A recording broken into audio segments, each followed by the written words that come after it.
اعوذ باللہ من الشیطان الرجیم بسم اللہ الرحمن الرحیم قال ربنا ظلمنا انفسنا وان لم تغفر لنا وترحمنا لنکونن من الخاسرین۔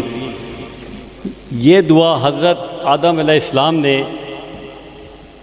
اس وقت مانگی تھی جب جنت سے نکال دیے گئے، اور یہ بالکل آج کے دور میں بھی اسی طرح اپلائی ہوتی ہے جیسے حضرت آدم علیہ السلام کو جب جنت سے نکالا گیا، اور ہمارے جو اعمال حرکات ہیں وہ ایسی ہیں کہ ہم نے اپنی جانوں پر ظلم کیا ہوا ہے، اور اگر اللہ نے ہمیں معاف نہ فرمایا تو یقیناً ہم خسارے میں ہوں گے۔ سب سے پہلے تو میں محترم جناب اس سے پہلے کروں کہ تیری رحمتوں سے ہوں بے خبر، یہ میری نظر کا قصور ہے۔ تیری رحمتوں سے ہوں بے خبر، یہ میری نظر کا قصور ہے۔ تیری راہ گزر میں قدم قدم، کہیں عرش ہے کہیں طور ہے۔ یہ بجا ہے مالک دو جہاں، میری بندگی میں قصور ہے۔ یہ خطا ہی میری خطا سہی، تیرا نام بھی تو غفور ہے۔ یہ بتا کہ تجھ سے ملوں کہاں، مجھے تجھ سے ملنا ضرور ہے۔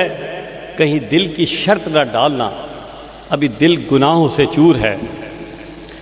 میرے محترم جناب سردار مظہر صاحب، بلال ربانی صاحب، شرجیل میل صاحب، میرے تمام معزز علماء کرام، طلبہ،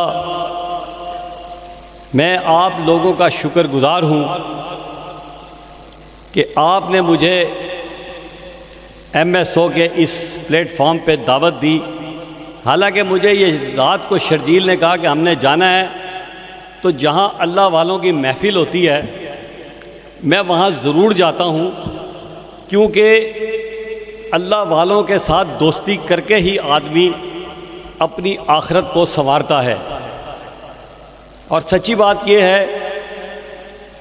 کہ میں جب شرجیل میر کے ساتھ اٹیچ ہوا، میرا چھوٹا بھائی بھی ہے، تو پھر مجھے پتہ چلا کہ اللہ والے لوگوں کے ساتھ تعلق کے کیا فائدے ہیں۔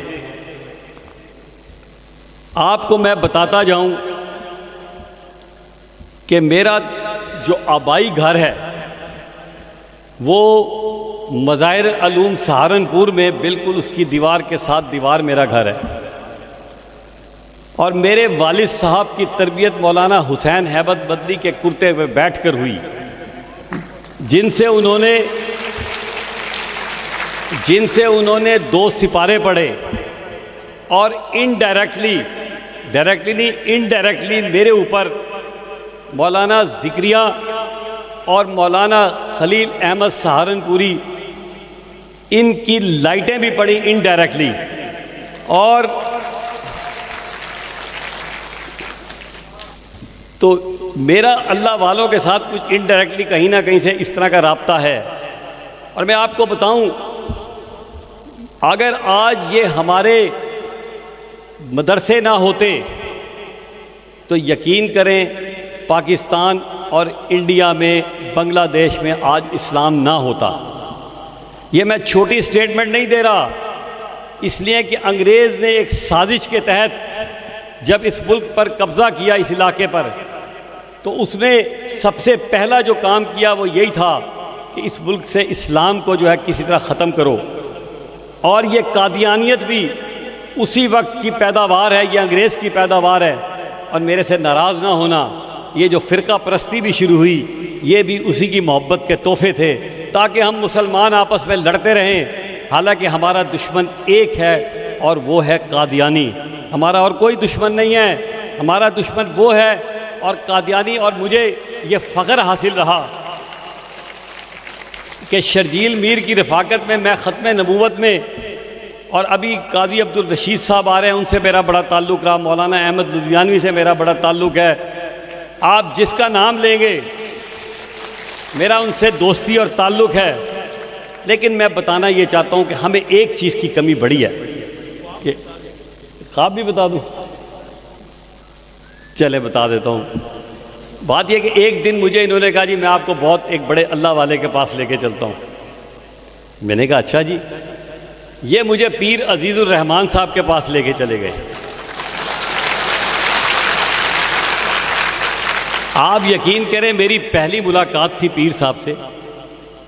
پیر صاحب نے 2 گھنٹے تک مجھے بٹھائے رکھا اپنے ہاتھوں سے. مجھے نہیں پتا کیا وجہ تھی, شاید یہی لائٹیں تھی جو انڈائریکٹ میں آپ بتا رہا ہوں آپ کو. تو اپنے ہاتھوں سے مجھے ابھی تک یاد ہے آلو گوشت اور کھانا توڑ توڑ کے نوالے بنا کے کھلاتے رہے. اچھا میں بڑا حیران ہوا کہ اتنی انہوں نے محبت کی, بڑا پیار کیا. اور اس وقت مجھے انہوں نے ایک عدد تحفہ دیا جو میں نے آج بھی پہنا ہوا ہے. چلیں میں اب دکھاتا ہوں آپ کو تحفہ کیا تھا. وہ پتہ ہونا چاہیے, اللہ والوں کی دوستی جو ہوتی ہے نا, یہ تحفہ, یہ پیر عزیز الرحمان صاحب نے مجھے ایک تحفہ دیا کہ جب تک یہ پہنے رہو گے اللہ تمہاری حفاظت فرمائے گا. اس کے بعد میری پھر پیر صاحب سے ملاقات ہوئی, لیکن اس ملاقات سے پہلے ایک عجیب سا خواب آیا. اور قاضی مشتاق صاحب جو امیر ختم نبوت ہیں, ان سے بھی میری بڑی محبتوں کا, اور وہ اللہ والے آدمی ہیں. آج آپ کو بتاؤں, میں نے اللہ والے بڑے ڈھونڈ کے نکالے ہوئے ہیں. تو مجھے خواب قاضی صاحب سے بھی بڑی یاد اللہ ایک خواب آیا کہ ایک رات کو قاضی مشتاق صاحب اور پیر عزیز الرحمان صاحب میرے پاس اسلحے کا ایک ٹرک لے کے آئے. اور میں کہا جی پہلے ہی بڑے حالات خراب ہیں. خواب میں پیر صاحب آ گئے. اس وقت یہ ان دنوں کی بات ہے جب بہت زیادہ حالات مشکل تھے, اور مجھے لا کے دھڑا دھڑ کوئی بم دے رہے ہیں, کوئی شلاشنکوف دے رہے ہیں, کوئی اور دے رہا ہے. میں وہ گھبرا گیا. میں کہ یہ کیا کر رہے ہیں؟ کہتے ہیں نہیں بس تم رکھو. اور میں کہ چھاپا پڑ جائے گا. میری گفتگو ہو رہی ہے ان سے. میں کہا مارا جاؤں گا سر. انہوں نے کہا نہیں, یہ سنبھال کے رکھو. بس اس کے بعد میری یہ گفتگو ہی ختم ہوئی. اچھا مجھے شرم آئی, پیر صاحب اس وقت حیات تھے تو مجھے شرم آئی. میں نے کہا یار میں ان سے کیا بات کروں یہ والی جا کے. خیر وہ اتفاق سے پیر صاحب سے پھر ملاقات ہوئی, میں نے بات نہیں کی. پھر ان کی ڈیتھ ہو گئی. جس دن ڈیتھ ہوئی تو میں نے کہا یار مولانا, میں قاضی مشتاق صاحب کے پاس گیا. میں نے کہا ایک عجیب سا خواب تھا جو مجھے شرم آ رہی تھی اپنی طرف سے کہ آپ کو بتاتے ہوئے, عجیب سا خواب تھا. انہوں نے کہا نہیں بتاؤ تو صحیح کیا ہوا. میں نے کہا جی یہ خواب میں نے یہ کچھ دیکھا. انہوں نے کہا یار تم تو بڑے خوش نصیب آدمی ہو, یہ اصل میں بس کچھ اللہ والے تمہیں کو اللہ والی چیزیں دے گئے. مطلب ہے کہ اللہ تعالیٰ نے میرا کوئی بہت سارے معاملات اچھے کر دیے. اور یا آپ یقین کریں کہ پیر عزیز الرحمان صاحب میرے پاس پھر بھی خوابوں میں آتے رہے. آج آپ کو بتا رہا ہوں.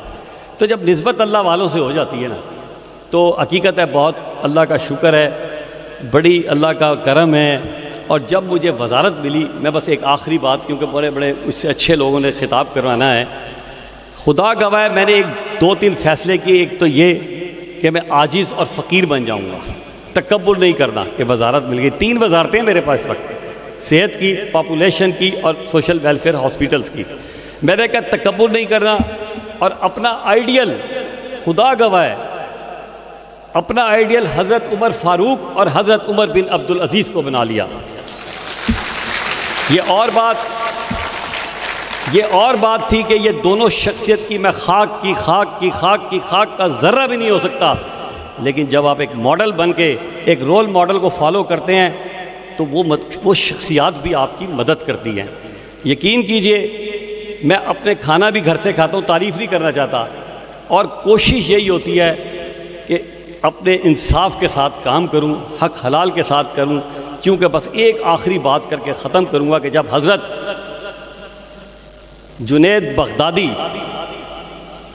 مجھے پتا آپ نے جانا ہے, بس 1 منٹ صرف ہے, حضرت جنید بغدادی نے کہا کہ میں نے حضرت بہلول دانا سے ملنا ہے. تو ان کے لوگوں نے کہا کہ جی وہ تو دیوانہ ہے, پاگل ہے, اور وہ شخص ہے جس کو اقبال نے کہا تھا کہ ملنگوں کی نگاہوں میں عجب مستی نظر آئی, بلندی آسمانوں کی انہیں پستی نظر آئی. ایک منٹ آپ ذرا لیول دیکھیں, کہیں بہلول نے بیچی, یعنی جنت بیچتا تھا وہ شخص, کہیں بہلول نے بیچی, کبھی ہردیں خریدی ہے, خداوندہ تیری جنت بڑی سستی نظر آئی. یعنی اس لیول کے آدمی تھے. تو انہوں نے سوال کیا, بہت سارے سوال تھے. انہوں نے کہا ایک سوال کیا کہ بہلول دانا نے حضرت جنید بغدادی سے کہ کھانے کے آداب بتاؤ. انہوں نے کہا جی بسم اللہ پڑھ کے کھانا ہے, روک کے کھانا ہے, اتنا پانی پینا ہے, اتنی ہوا رکھنی ہے, اور شکر الحمدللہ کہہ کے. انہوں نے کہا بہلول دانا نے کہ جنید بغدادی تمہیں کھانے کے آداب بھی نہیں آتے. اتنے بڑے آدمی کو یہ ان کا اچھا چلیں، اور بھی بات تھی کہ سونے کے آداب کیا ہیں اور باقی کیا آداب ہیں، اگر جواب دیں مجھے، ان کا پہلے یہ فیصلہ کر لو کہ یہ کھانا حرام کا ہے یا حلال کا ہے۔ اگر یہ کھانا حرام کا ہے تو اس پہ سارا قرآن پاک بھی 10 باری پڑھ لو گے تو وہ حلال میں تبدیل نہیں ہو سکتا، اس لیے کوشش کریں 2 چیزوں کا خیال رکھیں، حلال کھائیں، جھوٹ نہ بولیں، اور اللہ کی رسی کو مضبوطی سے تھامے رکھیں، اللہ والوں سے دوستی کر لیں، لوگوں کی خدمت کریں۔ اللہ تعالیٰ میرا آپ کا حامی و ناصر ہو۔ پاکستان زندہ باد۔